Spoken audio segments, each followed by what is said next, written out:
합리적 의심을 배제할 수 없는 정황을 지금 말씀드리는 거잖아요. 있을 수가 없는 일이 벌어진 거잖아요. 의원님. 국무위원들하고 자주 소통하시죠? 그렇습니다. 네, 그러면 비서실장은 대통령을 보좌하면서 국무위원이 준법하도록 촉구하는 게 맞을까요? 아니면 불법하더라도 그걸 옹호하고 그렇게 이 궤변으로 방어해주는 게 맞을까요? 전자의 말씀이 옳다고 생각합니다. 네, 당연히 불법이 있다면 불법하지 않도록 준법하도록 해야 되는 역할을 하셔야 되고 그렇게 보좌해야 되는 거죠. 네, 그렇게 하고 계십니까? 네. 네. 하고 있습니다. 아까 직전에 동료 의원께서 말씀하시니까 군은 굴명이 생명이다, 상명하복이다 이렇게 말씀하셨어요. 자, 그러면 개정 군사법원법에서 군 사망 사건 어떻게 해야 됩니까? 군 사망 사건은 군사법원법 개정에 따라서 이첩해야 되는 것이죠. 바로 경찰에 네, 즉시 잘 알고 이첩하도록 되어 계시네요. 있습니다. 자, 그럼 그렇게 됐는지 한번 보겠습니다. 아까 그 앞서 질의에서 답변하실 때 앞으로 경찰 수사가 10여일 후에 발표될 것이다 이런 취지로 말씀하셨어요. 맞죠? 네. 그리고 이것은 항명 사건이다 이렇게도 표현을 하셨어요. 네. 그러면 불법적으로 아까 알고 계시는 법에 어긋나는 사태가 일어났으면은 이게 왜 일어났지 궁금해야 되고요. 또 그 이첩을 제대로 했는데 다시 회수를 했단 말이에요. 그럼 제대로 이첩했는데 법에 따라서 왜 회수했는지 누가 회수하라고 지시를 했는지 그걸 국민들이 의혹을 가지고 지금 묻는 거예요. 그런데 경찰 수사가 바로 그 불법 회수를 당한 경찰이 수사를 한다면 제대로 수사할 수 있습니까? 그것도 이런 많은 의혹에 수사를 제대로 해야 되는데 10여일 후에 수사 결과가 발표되면은 그 수사 결과를 믿을 수 있을까요? 그 수사 가이드라인 아닙니까? 불법 회수라는 말씀에 동의하기 어렵습니다. 자, 그 동의하든 안 하든 그러면 질문하도록 하겠습니다. 비서실장께서 말씀하시는 항명은 어떤 뜻이죠? 군사법원법에 의해서라도 제대로 된 건데 별따로 이해하는 항명이라는 게 있습니까? 어떤 취지입니까? 상급자의 명령 지시를 어긴 것이죠. 아, 그 상급자의 명령 지시가 법에 어긋나는 것도 해당이 되는 것이죠. 그러면 지금 그런 취지로 말씀하시네요. 그러면 그것이 누구의 지시를 어긴 겁니까? 지금 국방부 장관의 지시. 국방부 장관인가요? 틀림없습니까? 그렇습니다. 네. 틀림없습니까? 국방부 장관도 그렇게 증언하고 있습니다. 그 말이 맞다라고 확신하십니까? 네, 그렇습니다. 네, 그러면 PPT 한번 보시겠습니다. 어떻게 돼 있습니까? 저 PPT 자료를 보시면 처음에는 장관이 결재를 한 것 같아요.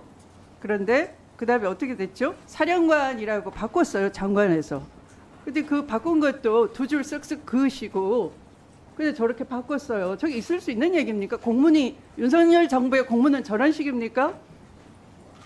누가 도대체 삭제를 하는 것인지 아무렇게나 줄을 쓱쓱 뭉개버리고 장관에서 사령관 그러면 지금 비서실장이 정언하시는 대로 저게 상관의 지시를 불이행한 것이고 항명이 돼버리는 겁니까? 저런 식의 공문에 의해서? 글쎄요, 어떤 서식인지 제가 어떤 소식인지 아니라 지금 보여드렸지 않습니까? 그 화면으로 확인이 되지 않습니까? 그거 조사해볼 의향은 없으십니까? 아니면 비서실장께서도 그 인지 부자에 걸리거나 꼭두각시가 되는 거예요. 그들이 답변하는 대로. 아, 국방부 장관이 그러더라. 보니까 국방부 장관은 그 결재하지 않았어요. 나중에 보니까 사령관으로 두 줄 뭉개고 바꿨어요. 저는 이해가 갑니다. 국방부 장관은 이미 8명의 기소가 정당하다는 박정훈 수사단장의 그 결론에 대해서 결재를 했거든요. 이미 문서로 결재를 했어요. 그리고 그 장관의 문서 결재 문서를 번복할 수 있는 사람은 누구인가요? 사령관인가요? 아니잖아요. 근데 저 공문은 저렇게 사령관이 두 줄로 뭉갰어요. 사실은 대통령밖에 없어요. 그래서 대통령의 경로가 중요한 겁니다. 대통령만이 아까 헌법 82조 가르쳐 드렸잖아요. 부성찬 위원께서 뭐라고 돼 있습니까? 국무총리와 관련 국무위원회 부서가 있어야 된다라는 거예요. 군사에 대한 사안도 같다라고 했어요. 이건 군사에 대한 사안인 거죠.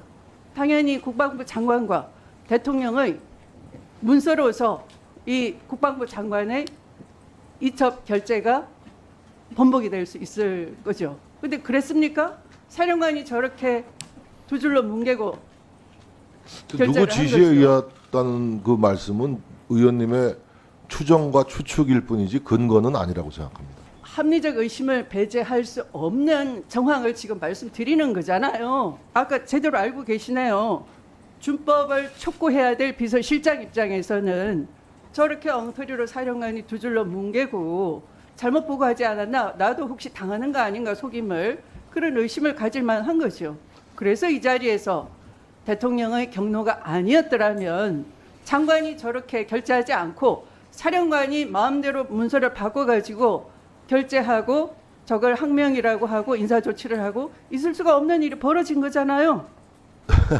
의원님, 그 대통령이 경로를 했는지 진노를 했는지는 확인할 길은 없고. 네, 2달밖에 안 되셨으니까. 네, 아니, 그게 아니고요. 저와 같은 입장인 거예요. 저도 알 수가 없죠. 외부인이니까. 근데 아니, 그렇게 들은 사람이 있다라고 속속 나오고 있지 않습니까? 그렇습니다. 그 네. 주장은 네. 그 박정훈 수사단장 대령의 주장이고, 그 박정훈 수사단장이 박정훈 수사단장의 대령이 들었다고 아니- 하는 사람은 네. 전언을 한 사람이 김계환 해병사령관 아닙니까? 네. 그러나 정작 김계환 해병사령관 본인은 그런 얘기를 한 적이 없다라고 증언하고 있습니다. 네, 얼마든지 번복할 수 있는 거죠. 무서운 글쎄, 세상이니까. 그러니까 누구 네. 말이 옳은지는 지금 우리가 재단하고 평가할 수 없다는 말씀입니다. 재단하고 평가를 그거는 하기 수사 위해서 당국의 수사 결과가 법률적으로 판단할 문제인 것이지 우리가 그건 판단하고 정답을 구할 수 있는 방법은 없습니다.